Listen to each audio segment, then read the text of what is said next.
Your next topic, class +1, is the excretory system of the earthworm. earthworm का excretory system आज करना है. तो इस सिस्टम में मैं आपको बता दूं कि एक्सक्रीशन के लिए जो है मेनली जो है वो नेफ्रीडिया रिस्पॉन्सिबल होते हैं. नेफ्रीडिया की हेल्प से जो है वो एक्सक्रीशन होता है. और अर्थवर्म में जो है वो अर्थवर्म दो तरह से जो है वो एक्सक्रीट करता है बॉडी में से, जैसे अमोनिया को और यूरिया को. अमोनिया को तब करेगा जब प्लेंटी ऑफ वाटर होगा, अमोनोटैलिक की तरह काम करेगा.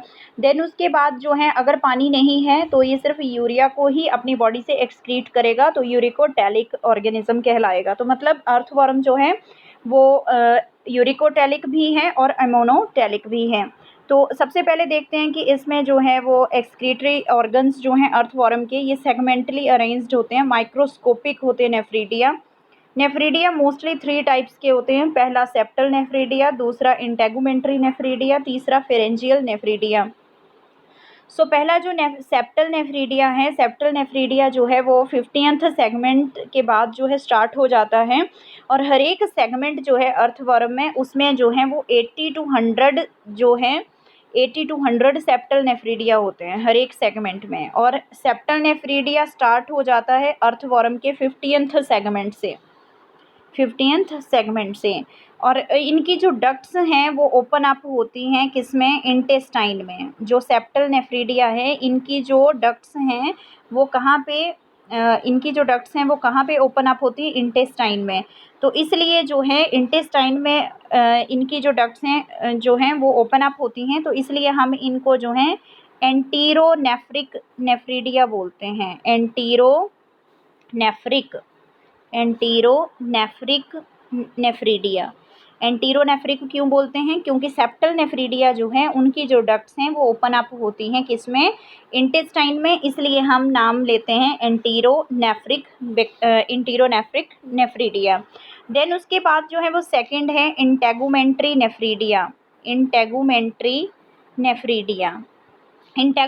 नेफ्रीडिया में जो है ये सबसे इम्पॉर्टेंट नेफ्रीडिया होते हैं. इनमें जो है वो फॉरेस्ट्स ऑफ नेफ्रीडिया पाए जाते हैं.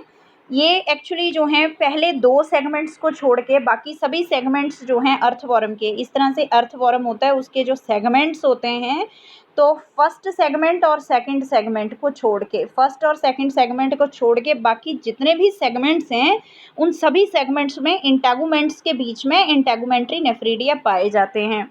हर एक सेगमेंट में जो है वो 200 to 250 इंटेगुमेंट्री नेफ्रीडिया पाए जाते हैं, जिनमें जो हैं वो 2000 से 2500 नेफ्रीडिया पाए जाते हैं. इसलिए इनको जो है फॉरेस्ट्स ऑफ नेफ्रीडिया के नाम से जाना जाता है. किसके, फॉरेस्ट्स ऑफ नेफ्रीडिया के नाम से इनको जानते हैं. फॉरेस्ट्स ऑफ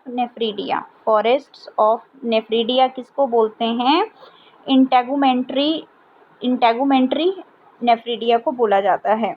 देन उसके बाद थर्ड नंबर पे फेरेंजियल नेफ्रीडिया होते हैं. एक और बात, फेरेंजियल नेफ्रीडिया से पहले इंटेगुमेंट्री नेफ्रीडिया जो हैं इनकी जो डक्ट्स हैं वो कहाँ पे ओपन अप होती हैं, बॉडी सरफेस पर. जो बॉडी सरफेस होता है उसके ऊपर जो है इनकी जो डक्ट्स हैं वो ओपन अप होती हैं. तो इसलिए इनको जो है वो एक्टोनेफ्रिक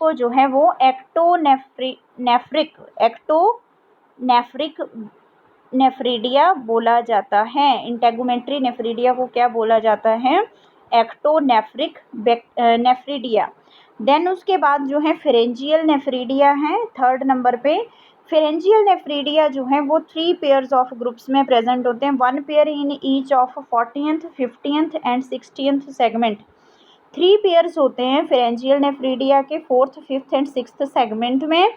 इनकी जो डक्ट्स हैं वो ओपन अप होती हैं किसमें, बक्कल कैविटी में ओपन अप होती हैं इनकी डक्ट्स, और फेरिंग्स में. सो इनको जो है वो हम क्या कहते हैं, एंटीरोनेफ्रिक. फिर से इनको क्या कहेंगे, एंटीरोनेफ्रिक नेफ्रीडिया. ठीक है, एंटीरोनेफ्रिक नेफ्रीडिया. तो हमारे पास पहले नंबर पे सेप्टल नेफ्रीडिया जो हैं एंटीरोनेफ्रिक हैं, और दूसरे नंबर पे फेरेंजियल नेफ्रीडिया एंटीरोनेफ्रिक हैं. सिर्फ इंटेगुमेंट्री जो नेफ्रीडिया हैं यही जो हैं वो कौन से हैं, एक्टोनेफ्रिक नेफ्रीडिया हैं। तो यहाँ पे जो है नेफ्रीडिया के बारे में आपको जो है वो पता चला। आपका जो नेक्स्ट टॉपिक है वो है रिप्रोडक्टिव सिस्टम। नेक्स्ट टॉपिक जो है वो क्या है, reproductive system of earthworm. So reproductive system जो है अर्थवॉर्म का, तो इसमें बताया गया है कि अर्थवॉर्म जो है वो हर्मेफ्रोडाइट है, हर्मेफ्रोडाइट ऑर्गेनिज्म है। हर्मेफ्रोडाइट का मतलब क्या होता है, बाइसेक्सुअल कंडीशन होती है। कौन सी कंडीशन होती है, बाइसेक्सुअल कंडीशन होती है। बाइसेक्सुअल और एक और नाम है मोनोइशियस कंडीशन भी जो है वो बाइसेक्सुअल कंडीशन है। हर्मेफ्रोडिज्म है, हर्मेफ्रोडाइट। इन तीनों वर्ड, तो जो मैंने तीनों ये वर्ड्स लिखे हैं इनका जो मतलब है वो क्या है कि अर्थवॉर्म में बाइसेक्सुअल कंडीशन है, हर्मेफ्रोडाइट है, मोनोइशियस कंडीशन है, यानी कि दोनों ही सेक्स ऑर्गन्स जो हैं वो अर्थवॉर्म में पाए जाते हैं। ठीक है, पर कह रहा है कि अर्थवॉर्म जो है ये जो है हमेशा ही कौन सी फर्टिलाइजेशन करता है, क्रॉस फर्टिलाइजेशन करता है। सो क्रॉस फर्टिलाइजेशन जब होती है तो यहाँ पे कारण क्या है क्रॉस फर्टिलाइजेशन होने का, क्योंकि इसमें जो है प्रोटेंडरस कंडीशन है। ठीक है, कौन सी कंडीशन है, प्रोटेंडरस कंडीशन है। प्रोटेंडरस कंडीशन क्या है, यानी कि इसमें टेस्टिस जो हैं वो पहले मैच्योर हो जाती हैं ओवरीज के कंपैरिजन में। सो सबसे पहले जो है वो हम जो है वो मेल रिप्रोडक्टिव सिस्टम को पढ़ेंगे। ठीक है, मेल रिप्रोडक्टिव सिस्टम को पढ़ेंगे। सो मेल रिप्रोडक्टिव सिस्टम में सबसे पहले जो है वो बताया गया है टेस्टिस को। टेस्टिस जो हैं, टेस्टिस यहाँ पे भी देखने को मिल रही हैं आपको टेस्टिस। अब देखिए आप ध्यान से, रुकिए ज़रा, यहाँ पे एक्चुअली जो है वो टेस्टिस जो है वो इस तरह से दिखाई दे रही हैं। ठीक है, एक यहाँ पे और एक यहाँ पे। तो 10th और 11th सेगमेंट में finger like palmate structure testis present होती हैं। देन उसके बाद जो है वो टेस्टिस सैक्स होते हैं। टेस्टिस सैक्स जो है वो ये हैं, जो ये बने हुए हैं इस तरह से। ये भी कौन से सेगमेंट्स में है, 10 और 11 सेगमेंट में टेस्टिस सैक्स हैं जो कि टेस्टिस को इनक्लोज करके रखते हैं। देन उसके बाद जो है वो सेमिनल वेसिकल्स हैं। उसके बाद जो हैं वो क्या हैं, सेमिनल वेसिकल्स हैं। अब सेमिनल वेसिकल्स जो हैं अगर आप ध्यान से देखें तो एक सेमिनल वेसिकल का पेयर यहाँ पे है और दूसरा जो है वो इस टेस्टिकुलर सैक के पीछे है, जो छुप गया है। यहाँ पे होना चाहिए था ये, जो कि टेस्टिकुलर सैक के पीछे है। ठीक है, तो इसका मतलब कि सेमिनल वेसिकल्स के 2 पेयर्स होते हैं। कहाँ कहाँ होते हैं, 11th और 12th सेगमेंट में। देन उसके बाद जो है वो सेमिनल फनल्स होती हैं। क्या प्रेजेंट होती हैं, सेमिनल फनल्स जो है वो यहाँ पे बनी होती हैं। यहाँ पे सेमिनल फनल्स होती हैं जो कि जिनसे जो है सेमिनल डक्ट्स निकलती हैं।